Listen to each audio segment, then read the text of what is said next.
ಇವತ್ತು ನಾನು ಮತ್ತು ನಮ್ಮ ಜೊತೆಗೆ ರಾಷ್ಟ್ರೀಯ ಹಿಂದೂ ಜಾಗರಣ ವೇದಿಕೆಯ ಅಧ್ಯಕ್ಷರಾದಂತಹ ಅನಿಲ್ ಅಂತಾರ್ ಅವರು ಮತ್ತು ಎಲ್ಲ ನಮ್ಮ ಸೌಜನ್ಯ ಹೋರಾಟಗಾರರು ಜಯಂತ ಟಿ ಅವರು ಇದ್ದಾರೆ, ಪ್ರದೀಪ್ ಅವರು ಮತ್ತು ಎಲ್ಲರೂ ಕೂಡ, ಗಣೇಶ್ ಅವರಿದ್ದಾರೆ, ಎಲ್ಲ ಪ್ರಮುಖರು. ಉದ್ದೇಶ ಏನಂತ ಹೇಳಿದರೆ, ಏನು ಚಿನ್ನಯ್ಯ ಅವರು ಮಾನ್ಯ ಹೈಕೋರ್ಟಿಗೆ ಒಂದು ಹೇಳಿಕೆಯನ್ನು ಕೊಟ್ಟಿದ್ದಾರೆ, ಅರ್ಜಿಯನ್ನು ಸಲ್ಲಿಸಿದ್ದಾರೆ. ಆ ಅರ್ಜಿಯಲ್ಲಿ ನ್ಯಾಯಾಲಯಕ್ಕೆ ಹೋಗೋದಕ್ಕೆ ಅವರು ಸ್ವತಂತ್ರರು, ಆದರೆ ಆ ಅರ್ಜಿಯಲ್ಲಿ ಕಪೋಲಕಲ್ಪಿತವಾದಂತಹ ಹೇಳಿಕೆಯನ್ನು ಕೊಟ್ಟಿರೋದು ಮಾಧ್ಯಮದಿಂದ ನಮ್ಗೆ ಗೊತ್ತಾಗಿದೆ, ಮಾಧ್ಯಮಗಳ ಮುಖಾಂತರ ನಮ್ಗೆ ಗೊತ್ತಾಗಿದೆ. ಅದನ್ನು ನೋಡಿದರೆ ನಮಗನ್ಸುತ್ತೆ ಈ ತನಿಖೆಯನ್ನು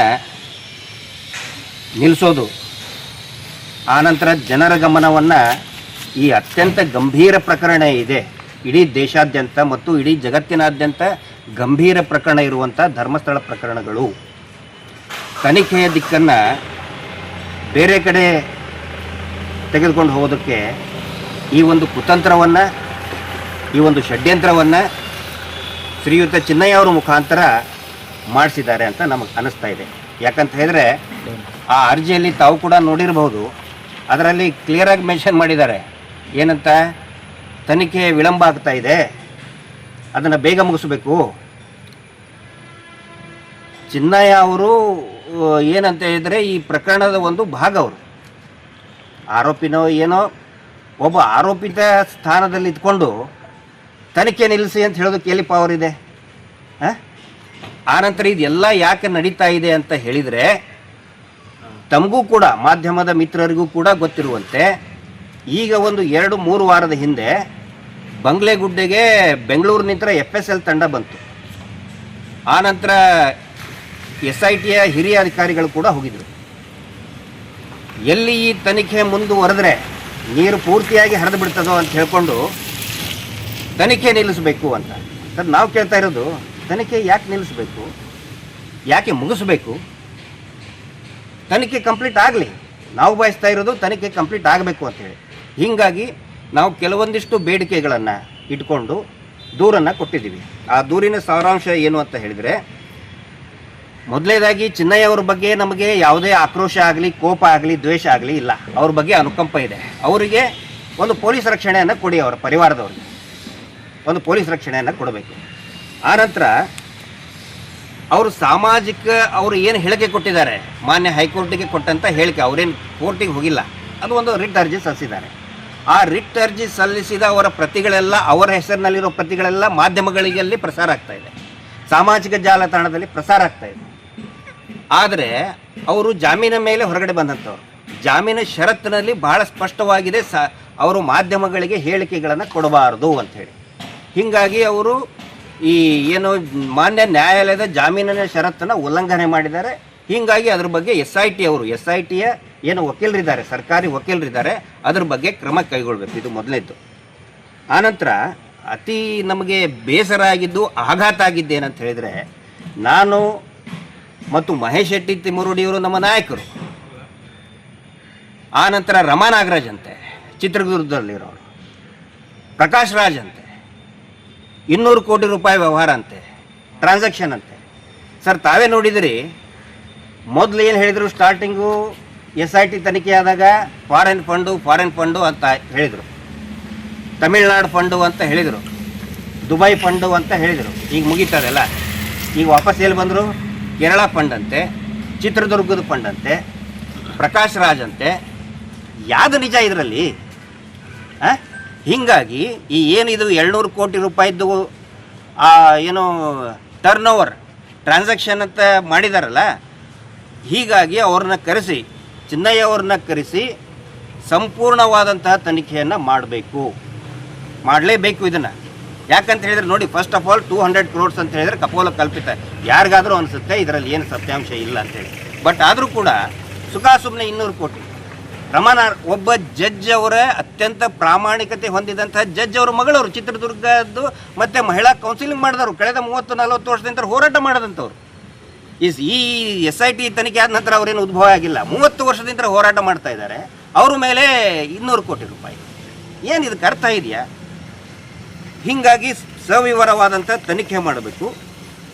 ಆನಂತರ ನೋಡಿ, ಚಿನ್ನಯ್ಯವರ ಈ ಹೇಳಿಕೆಗಳೇನಿದೆಯಲ್ಲ, ನಾವು ಹೆದರಿಸಿದ್ವಿ, ಭಯದಲ್ಲಿ ಅವನು ಕೂಡ ಹಾಕಿದ್ವಿ ಅಂತೆಲ್ಲ ಬಂದಿದೆಯಲ್ಲ, ಇವೆಲ್ಲವೂ ಕೂಡ ಸ್ವತಃ ಚಿನ್ನಯ್ಯ ಅವರೇ ಕೊಟ್ಟಂತಹ 164 ಸ್ಟೇಟ್ಮೆಂಟ್ ಏನಿದೆ, 183 BNSS ಅಲ್ಲಿದೆ, ಅದರ ತದ್ವಿರುದ್ಧ ಹೇಳಿಕೆಗಳಿವೆ. ಅದರ ತದ್ವಿರುದ್ಧ ಹೇಳಿಕೆಯನ್ನು ಅವರೇ ವಿರುದ್ಧವಾಗಿ ಕೊಟ್ಟಿದ್ದಾರೆ. ಹೀಗಾಗಿ ಅದರ ಕುರಿತಾದಂಥ ಅದರ ಹಿಂದೆ ಯಾರಿದ್ದಾರೆ, ಯಾರು ಅವನಿಗೆ ಈ ಥರ ಹೇಳಿಸಿದ್ದಾರೆ, ಅವ್ರ ಬಗ್ಗೆ ತನಿಖೆ ಆಗಬೇಕು. ಮತ್ತು ಮೋಸ್ಟ್ ಇಂಪಾರ್ಟೆಂಟ್ ಏನಂತ ಹೇಳಿದರೆ, ಏನೇನು ಆರೋಪ ಮಾಡ್ತಾ ಇದ್ದಾರಲ್ಲ ಈಗ, ದಯವಿಟ್ಟು ಚಿನ್ನಯ್ಯ ಅವರ ಒಂದು ಬ್ರೈನ್ ಮ್ಯಾಪಿಂಗ್ ಆಗಬೇಕು. ಈ ಮಾತನ್ನು ಸ್ವತಃ ಚಿನ್ನಯ್ಯ ಅವರೇ ತಮ್ಮ ಸ್ವಯಂ ಪ್ರೇರಿತ ಹೇಳಿಕೆಯಲ್ಲಿ ದೂರಿನಲ್ಲಿ ಕೊಟ್ಟಿದ್ದಾರೆ. ಮಾನ್ಯ ಬೆಳ್ತಂಗಡಿ ನ್ಯಾಯಾಲಯದಲ್ಲಿ ಕೊಟ್ಟಿದ್ದಾರೆ. ಫಸ್ಟು ಬೆಳ್ತಂಗಡಿ ನ್ಯಾಯಾಲಯದಲ್ಲಿ ನಾನು ಇಷ್ಟಿಷ್ಟು ಶವಗಳನ್ನು, ಕೊಲೆ ಅತ್ಯಾಚಾರ ಆಗಿ ಆದಂಥ ಶವಗಳನ್ನು ಧರ್ಮಸ್ಥಳದ ಸುತ್ತಮುತ್ತಲೂ ಕೂಡ ಹೂತು ಹಾಕಿದ್ದೇನೆ. ನಾನು ಇದಕ್ಕೋಸ್ಕರ ಯಾವುದೇ ಬ್ರೈನ್ ಮ್ಯಾಪಿಂಗ್ ಟೆಸ್ಟ್ಗೆ ಒಳಗಾಗಲು ಸಿದ್ಧನಿದ್ದೇನೆ ಅಂತ ಸ್ವತಃ ಅವರೇ ಹೇಳಿರೋದ್ರಿಂದ ದಯವಿಟ್ಟು ಅವರು ಬ್ರೈನ್ ಮ್ಯಾಪಿಂಗ್ ಮಾಡಿಸಿ. ಅವರು ಹೂತು ಹಾಕಿದ ನಿಜನ ಅಥವಾ ಷಡ್ಯಂತ್ರ ನಿಜನ? ಒಂದು ವೇಳೆ ಈ ಅರ್ಜಿ ದೂರುದಾರನಾದಂಥ ನಾನು ಈಗೇನು SITಗೆ ನಾನು ದೂರು ಕೊಟ್ಟಿದ್ದೀನಿ, ಅರ್ಜಿ ಕೊಟ್ಟಿದ್ದೀನಿ, ನನ್ನ ಅವಶ್ಯಕತೆ ಬಿದ್ದರೆ ಈ ಗಿರೀಶ್ ಮಟ್ಟಣ್ಣವ್ರ ಬ್ರೈನ್ ಮ್ಯಾಪಿಂಗ್ ಕೂಡ ಮಾಡಿಸಿ, ಅದು ಲೈವಲ್ಲಿ ಮಾಡಿಸಿ ಬ್ರೈನ್ ಮ್ಯಾಪಿಂಗ್. ಸುಮ್ಮನೆ ಇವ್ರು ಹೇಳ್ತಾರೆ ಎಲ್ಲೋ ಬ್ರೈನ್ ಮ್ಯಾಪಿಂಗ್ ಮಾಡಿಸಿದ್ರೆ ಅಲ್ಲಿ ಇನ್ನೂ ಮಟ್ಟ ವರದಿನ ಕೊಡೋಲ್ಲ ಸೌಜನ್ಯ ಕೇಸಿದ್ದು. ಲೈವಲ್ಲಿ ಬ್ರೈನ್ ಮ್ಯಾಪಿಂಗ್ ಮಾಡಿಸಿ, ದಯವಿಟ್ಟು ಅದನ್ನು ಮಾಡಿಸಿ, ಜನರಿಗೆ ಸತ್ಯಾಸತ್ಯತೆ ಗೊತ್ತಾಗಬೇಕು, ಆಗಲೇಬೇಕು. ಸುಮ್ಮನೆ ಇದು ಯಾಕೆ ಸರ್ ಇದು ಗೊಂದಲ? ತನಿಖೆ ಮುಗಿಯಕ್ಕೆ ಬಿಡ್ರಿ, let the investigation complete. Starting SIT ಆದ ತಕ್ಷಣ ದೊಡ್ಡ ಗಲಾಟೆ ಮಾಡಿದ್ರು, ಧರ್ಮಯಾತ್ರೆ ಮಾಡಿದರು. ಈಗ SIT ರಿಪೋರ್ಟ್ ಕೊಡುವ ಹಂತದಲ್ಲಿ ಒಂದು ಇಂಟರಿಮ್ ರಿಪೋರ್ಟ್ ಆಲ್ರೆಡಿ ಕೊಟ್ಟಿದ್ದಾರೆ. ನಮಗೆ ಗೊತ್ತಿರೋ ಮಾಹಿತಿ ಪ್ರಕಾರ RTI ದಾಖಲೆ ಮುಖಾಂತರ ನಮಗೆ ಗೊತ್ತಾಗಿರೋದು ಏನಂತ ಹೇಳಿದರೆ, 3 ತಿಂಗಳಿನ ಹಿಂದೆನೇ SIT ಅವರು ಸರ್ಕಾರಕ್ಕೆ ವರದಿಯನ್ನು ಕೊಟ್ಟಿದ್ದಾರೆ, ಇಂಟರಿಮ್ ರಿಪೋರ್ಟ್ ಕೊಟ್ಟಿದ್ದಾರೆ, ಏನೇನಾಗಿದೆ ಅಂತ ಕೊಟ್ಟಿದ್ದಾರೆ. ಅದನ್ನು ಯಾಕೆ ರಿಲೀಸ್ ಮಾಡ್ತಾ ಇಲ್ಲ? ನಮ್ಮ ಯಾರಕ್ಕೆ ಇಷ್ಟೊಂದು ಲವ್, ಯಾಕೆ ಇಷ್ಟೊಂದು ಕನ್ಸರ್ನ್ ಸರ್ಕಾರಕ್ಕೆ? ನಾವೇನೋ ಷಡ್ಯಂತ್ರ ಮಾಡಿರ್ಬೋದಪ್ಪ, ಒಂದು ಕುಟುಂಬಕ್ಕೆ, ಒಬ್ಬ ದೇವಮಾನವರಿಗೆ ಏನಾದರೂ ನಾವು ಕಳಂಕ ತರಕ್ಕೆ ಮಾಡಿರ್ಬೋದು ಇವ್ರ ಪ್ರಕಾರ, ಇವ್ರ ಆರೋಪದ ಪ್ರಕಾರ. S, release it. 3 ತಿಂಗಳಿಂದ ಯಾಕೆ ಮುಚ್ಚಿಟ್ಕೊಂಡು ಕುಂತಿದ್ದೀರಿ? ಆ್ಯಕ್ಚುಲಿ ಚಿನ್ನಯ್ಯ ಅವರು ಈ ಏನು ಅರ್ಜಿ ಹಾಕಿದ್ದಾರೆ ನಮಗೆ ಒಳ್ಳೇದಾಯಿತು. ನಾವು ಭಾಳ ತಲೆ ಕೆಡಿಸ್ಕೊಂಡಿದ್ವಿ, ಯಾಕೆ ಇದನ್ನು ಮುಚ್ಚಿಟ್ಕೊಂಡಿದ್ದೀರಿ, 3 ತಿಂಗಳಾಯಿತು, ಯಾಕೆ ಮುಚ್ಚಿಟ್ಕೊಂಡಿದ್ದೀರಿ ಅಂತ ಕೇಳ್ತಿದ್ರು. ಬಟ್ ಈ ಒಂದು ಇದರಿಂದ ಮಾನ್ಯ ನ್ಯಾಯಾಲಯದ ಏನು ಒಂದು ನಿರ್ದೇಶನವನ್ನು ನಾವು ಸ್ವಾಗತಿಸ್ತೇವೆ. ಸೊ ಅದನ್ನು ಹೊರಗಡೆ ತರಬೇಕು. ಅದನ್ನು ವರದಿ ಬರ್ದೇನೆ, SIT ವರದಿ ನೋಡ್ದೇನೆ ಇಷ್ಟೆಲ್ಲ ಮಾಡ್ತಾಯಿದ್ದಾರೆ. ಯಾವುದೋ ಸ್ವಾಮೀಜಿಗಳಿಗೆ ನಾವು ಭೇಟಿಯಾಗಿದ್ವಿ ಅಂಥೇಳಿ, ನಾವು ಸ್ವಾಮೀಜಿಗಳಿಗೆ ಭೇಟಿಯಾಗಿದ್ದು ನಿಜ, ನಿರ್ಮಲಾನಂದ ಸ್ವಾಮೀಜಿಗಳಿಗೆ ಭೇಟಿಯಾಗಿದ್ವಿ ಸರ್ ನಾವು, ವಿತ್ ಫೋಟೋಸ್, ಯಾವ ಟೈಮು ಯಾವ ಡೇಟಿಗೆ ಭೇಟಿಯಾಗಿದ್ವಿ ಅಂತೇಳಿ ಫೋಟೋದಲ್ಲೇ ಇದೆ. ಅಲ್ಲಿ ಬಂದೇ ಅವನು ಹೇಳಿಕೆ ಕೊಟ್ಟಿದ್ದು. ಸ್ವತಃ ಆದಿಚುಂಚನಗಿರಿ ನಿರ್ಮಲಾನಂದ ಸ್ವಾಮೀಜಿಗಳ ಕಡೆ ಬಂದು ಭೇಟಿಯಾಗ್ತೀನಿ ಅಂತ ಫಸ್ಟ್ ನನಗೆ ಭೇಟಿಯಾಗಿದ್ದೇ ಆ ಸ್ಥಳದಲ್ಲಿ. ಏನು ಷಡ್ಯಂತ್ರ ಮಾಡ್ತೀವ? ಸೊ ಇದ್ರ ಬಗ್ಗೆ ಸಂಪೂರ್ಣವಾಗಿ ವಿಸ್ತೃತವಾದಂತಹ ಒಂದು ತನಿಖೆ ಆಗಬೇಕು ಅಂಥೇಳಿ ನಾನು SIT ಅವರಿಗೆ ಕೊಟ್ಟಿದ್ದೀನಿ. ಅಲ್ಲ, ಒಳ್ಳೆ ಬೆಳವಣಿಗೆ ಈಗ ಆಗಿದೆ, ಬಟ್ ಎಲ್ಲನೂ ಒಳ್ಳೇದಲ್ಲ. ಈಗ CBIದವರು ಕೇಂದ್ರ ಸರ್ಕಾರದಿಂದ ಈಗ ಹೇಳ್ತಾ ಇದ್ದಾರಲ್ಲ, ಏನೋ ಇಲ್ಲಿ ದೇವಸ್ಥಾನಕ್ಕೆ ಕಳಂಕ ತರ್ತಾ ಇದ್ದಾರೆ ಅಂಥೇಳಿ ಎಲ್ಲ BJP ನಾಯಕರುಗಳು ಹೇಳ್ತಾ ಇದ್ದಾರೆ. CBI ತನಿಖೆ ಮಾಡಬಾರ್ದು ಅಂತ ಕೊಟ್ಟಿದೆ. ಸೌಜನ್ಯ ಇದನ್ನು ಪ್ರಕರಣ ತನಿಖೆ ಮಾಡಬಾರ್ದು ಅಂತ ಸ್ವತಃ CBI ಕೊಟ್ಟಿದೆ. ಇವರೇನು ಹಿಂದೂ ನಾಯಕರುಗಳು ಇದ್ದಾರಲ್ಲ, ಹೇಳಿಕೆ ಕೊಡ್ತಾ ಇದ್ದಾರೆ ದಿನ ಒಂದೊಂದು, ಅವ್ರಿಗೆ ನಾನು ವಿನಂತಿ ಮಾಡ್ಕೊಳ್ತಾ ಇದ್ದೇನೆ. ನಾನು ಪ್ರಮೋದ್ ಮುತಾಲಿಕರು ನನ್ನ ಕೈ ಹಿಡ್ಕೊಂಡು ಹಿಂದೂ ಸಮಾವೇಶಕ್ಕೆ ಕರ್ಕೊಂಡು ಹೋದಂಥವ್ರು. ರಾಷ್ಟ್ರೀಯ ಸ್ವಯಂ ಸೇವಕ ಸಂಘದ ನನಗೆ ಶಿಕ್ಷಣ ಆಗಿದೆ, ಅಲ್ಲಿ ಹಿಂದೂ ಹೆಣ್ಣು ಮಕ್ಕಳ ರಕ್ಷಣೆ ಆಗಬೇಕು ಅಂತ ಹೇಳಿದವರು, ನನಗೆ ಕಲಿಸ್ಕೊಟ್ಟಂಥವ್ರು. ಹೆಣ್ಣು ಮಕ್ಕಳ ರಕ್ಷಣೆಯೇ ದೇಶ ರಕ್ಷಣೆ ಅಂತ ಹೇಳಿಕೊಟ್ಟವರು. ಅದ್ರ ಬಗ್ಗೆ ಆಗ್ರಹ ಮಾಡಲಿ ಅಲ್ಲ. ನೋಡಿ, ವೆರಿ ಸಿಂಪಲ್ ಇದೆ. ದಯವಿಟ್ಟು ಇದನ್ನು ನಾನು ರಿಕ್ವೆಸ್ಟ್ ಮಾಡ್ಕೊಳ್ಳೋದು, ಇವನು ಹೇಳಿದ್ನಲ್ಲ, ನಂದು ಕೂಡ ಎಷ್ಟು 29 ಪೇಜಿನ ಹೇಳಿಕೆ ಇದೆ, SIT ಕೊಟ್ಟಿದ್ದಿದೆ. ತಮಗೂ ಕೂಡ ಎಲ್ಲ ಮಾಧ್ಯಮದವ್ರಿಗೆ ನಾನು ಕಳಿಸ್ಕೊಡ್ತೇನೆ.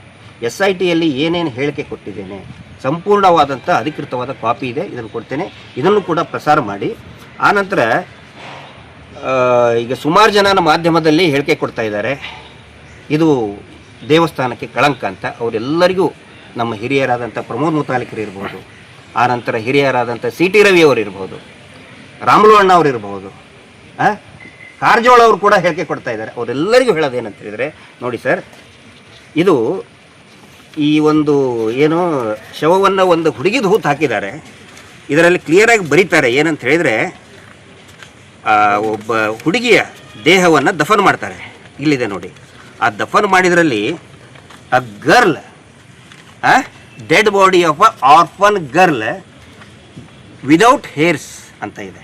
ಅಂದರೆ ಯಾರು ವಿದೌಟ್ ಹೇರ್ಸ್ ಅಂದರೆ ಏನು ಹೇಳಿ, ಮುಡಿ ಕೊಟ್ಟು ಬಂದಂತಹ ಒಂದು ಬಾಲಕಿಯ ಶವವನ್ನು ಅನಾಥ ಶವವಂತ ಮಾಡಿಕೊಂಡು ಅವತ್ತಿಂದ ಅವತ್ತನೇ ಹೂತು ಹಾಕಿದ್ದಾರೆ. UDR number 37/2000 section 174 CRPC. ಎಲ್ಲ ಹಿಂದೂ ನಾಯಕರುಗಳು ನಾನು ಕೇಳೋದು, ಇದು ಎಡಪಂಥೀಯ ವರ್ಸಸ್ ಬಲಪಂಥೀಯ ಅಂತ ಈಗೇನೋ ಮಾಡ್ತಾ ಇದ್ದಾರಲ್ಲ, ಅವರಿಗೆ ನಾನು ಹೇಳೋದು, ದಯವಿಟ್ಟು ಇದನ್ನು ಓದ್ರಿ ಒಂದು ಸಾರಿ, ಇದನ್ನು ಓದಿ. ಮುಡಿ ಕೊಟ್ಟು ಬಂದಂತಹ ಹುಡುಗಿಯ ಶವವನ್ನು, ಮುಡಿ ಕೊಟ್ಟಂಥ ಆ ಹುಡುಗಿ ಶವವನ್ನು ಅವತ್ತಿಂದ ಬಿಸಾಕಿದ್ದಾರೆ, ಕೊಲೆ ಮಾಡಿ ಬಿಸಾಕಿದ್ದಾರೆ. ಮುಡಿ ಕೊಟ್ಟಿದ್ದು ಯಾರು? ಅಕ್ರಮ ವಲಸಿ ಬಾಂಗ್ಲಾ ವಲಸಿಗರ? ಪಾಕಿಸ್ತಾನದಿಂದ ಬಂದಂಥವ್ರು ಮುಡಿ ಕೊಡ್ತಾರ? ಹಿಂದೂ ಭಕ್ತೆ ಸ್ವಾಮಿ, ಮಗು ಅದು ಅನಾಥ ಹೆಂಗಾಗುತ್ತೆ ಶವ? ಪೇರೆಂಟ್ಸ್ ಕೊಟ್ಟಿರಲ್ವಾ? ತಗೊಳ್ಳಲ್ಲ ಕಂಪ್ಲೇಂಟು, ಮಿಸ್ಸಿಂಗ್ ಕಂಪ್ಲೇಂಟ್ ಕೊಟ್ಟಿರ್ತಾರೆ, ತಗೊಳ್ಳಲ್ಲ. ಮುಡಿ ಕೊಡ್ಸಕ್ಕೆ, ಮಗು ಮುಡಿ ಕೊಡ್ಸಕ್ಕೆ ಯಾರು ಬಂದಿರ್ತಾರೆ? ಪೇರೆಂಟ್ ಬಂದಿರ್ತಾರೆ. ಅವ್ರು ಸ್ಟೇಟ್ಮೆಂಟೇ ತಗೊಂಡಿಲ್ಲ. ಅದಕ್ಕೆ ಎಲ್ಲ ಹಿಂದೂ ನಾಯಕರುಗಳು ಹೇಳ್ತಾ ಇದ್ದಾರಲ್ಲ, ದಯವಿಟ್ಟು ಇದನ್ನೊಂದು ಸರಿ ಓದಿ. ಇಲ್ಲಿ ನಾವು ದೇವಸ್ಥಾನಕ್ಕೆ ಕಳಂಕ ತರ್ತಾ ಇದ್ದೀವಾ, ಅಥವಾ ಅತ್ಯಾಚಾರಿಗಳನ್ನ ಕಂಡು ಹಿಡೀರಿ ಅಂತ ಹೇಳ್ತಾ ಇದ್ದೀವಾ? ಓದ್ರಿ, ನಾವು ಕೊಡ್ತೀವಿ. ಆನಂತರ ಈ ವರದಿನೂ ಕೂಡ ಇನ್ನೊಂದು ಪ್ರಮುಖವಾದಂಥ ಆಗ್ರಹ ನಮ್ದು ಏನಂತ ಹೇಳಿದರೆ, ದಯವಿಟ್ಟು ಈ ವರದಿ ಏನು SIT ಕೊಟ್ಟಿದ್ದಾರೆ, ಇಂಟರಿಮ್ ರಿಪೋರ್ಟ್, ಸ್ವತಃ ಮಾನ್ಯ ಗೃಹ ಸಚಿವರೇ ಅದನ್ನು ಓದಬೇಕು. ಆನಂತರ ಯಾರ್ಯಾರು ಈಗ ಹಿಂದೂ ನಾಯಕರು BJP ಲೀಡರ್ಗಳು ಹೇಳ್ತಾ ಇದ್ದಾರಲ್ಲ, ಅವರೆಲ್ಲರ ಕೈಯಲ್ಲಿ ಕೂಡ ನಾವು ಒಯ್ದು ಕೊಡ್ತೀವಿ. ಅದನ್ನ ದಯವಿಟ್ಟು ಓದಿ, ಏನಿದೆ ವರದಿಯನ್ನು ಓದಿ ಅಂತ ನಾನು ವಿನಂತಿ ಮಾಡ್ತೀನಿ.